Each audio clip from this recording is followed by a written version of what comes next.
আমাদের শালা সব নদীর ধারে ঘর, সব জানি সুন্দরবনের লোক। আমরা বর্তমানে কুমির পকলার মধ্যে এসেছি বন্ধুরা।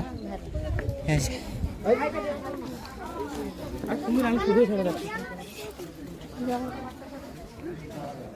হ্যাঁ, এটা বোধ হয় প্রবেশ দাস।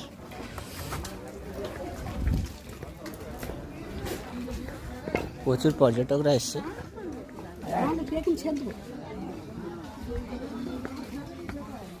এই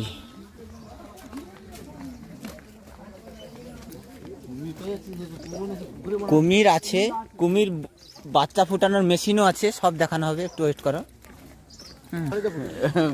উঠানো মেশিন আছে, কেউ দেখে এইখানে মেশিন আছে, তোমাদের আমি দেখাবো। এই বার হওয়ার পথে ওখানে মেশিনটা আছে, জেঠিয়াটি একদম চালা।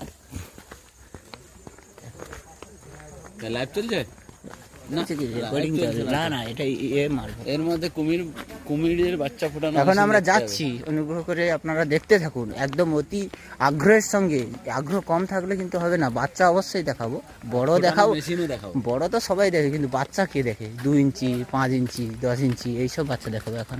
এই যে ব্ল্যাক বাচ্চা, না এটা এখানে কয়েকজন টুরিস্ট এবং এসছে দেখতে পাচ্ছি আমরা বন্ধুরা।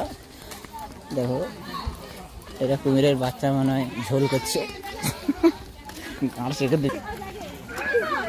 ও মাগো তরুলা, এনে তো ঘর টিফিনে করে বাক্সে করে ভরে লাগছে খাবার। তরুলা, ও মাগো কত দূর, আর কত দূর?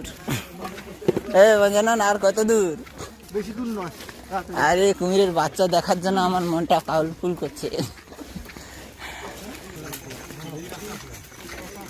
এটা বাহির পথ, এই যে ভিতরে এন্ট্রি। হ্যাঁ, এন্ট্রি, টিকিট কাটতে হবে এখানটায়। এর মধ্যে অনেক নেশা। 35 জন? না না, 35 জন আইসেনি।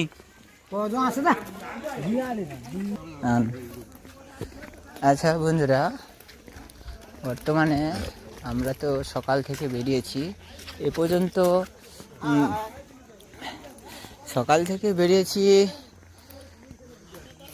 যাবো তো বকখালি। মধ্যিখানে যতগুলো টুরিস্ট প্লেস আছে সেখানে আমরা এন্ট্রি করেছি। একটা জায়গায় লক্ষ্মীপুরের মন্দিরে ওখানে